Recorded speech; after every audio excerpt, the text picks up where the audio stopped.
आज 15 আগস্ট ভারতের 80তম স্বাধীনতা দিবস। আজকের এই মহান ও পবিত্র দিনটিতে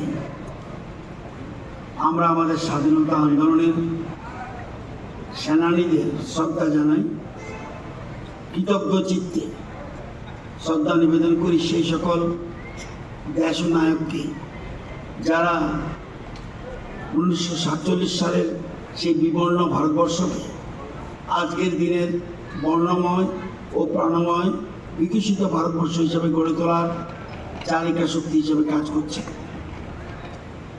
আমাদের দেশের ইতিহাসে 3টি দিন অত্যন্ত গুরুত্বপূর্ণ: 15 আগস্ট স্বাধীনতা দিবস, 26 জানুয়ারি প্রজাতন্ত্র দিবস এবং 2রা অক্টোবর মহাত্মা গান্ধীর জন্মদিন। এই 3টি দিন আমাদের স্বাধীনতা, আমাদের সংবিধান এবং আমাদের জাতির নৈতিক আদর্শের কথা মনে করিয়ে দেয়। আমাদের মনে রাখতে হবে, এদেশ আমাদের অনেক কিছু দিয়েছে, আমাদের পরিচয় দিয়েছে, আমাদের অধিকার দিয়েছে, আমাদের শিক্ষা ও কর্মের সুযোগ দিয়েছে, আমাদের সংস্কৃতি ও ঐতিহ্যকে ধারণ করার সুযোগ দিয়েছে। তাই আমাদের প্রত্যেকের মনে একটি কথা সবসময় থাকা উচিত: রাজনৈতিক মতপার্থক্য থাকতে পারে, দলের মতপার্থক্য থাকতে পারে, ব্যক্তিগত মতের পার্থক্য থাকতে পারে, কিন্তু যখন দেশের প্রশ্ন আসে তখন আমাদের একটাই পরিচয়, আমরা ভারতীয়। আমাদের জাতীয় গীত বন্দে মাতরমের স্রষ্টা সাহিত্য সম্রাট বঙ্কিমচন্দ্র চট্টোপাধ্যায় বলেছিলেন, স্বাধীনতা অর্জনের চেয়েও কঠিন কাজ হলো স্বাধীনতাকে রক্ষা করা। আজ আমাদের দেশ বিশ্বের অন্যতম দ্রুত উন্নয়নশীল শক্তি এবং বিশ্বের 4র্থ বৃহত্তম অর্থনীতি হিসেবে উঠে এসেছে। এই অগ্রগতি আমাদের গর্বিত করে, কিন্তু আমাদের লক্ষ্য এখানেই শেষ নয়।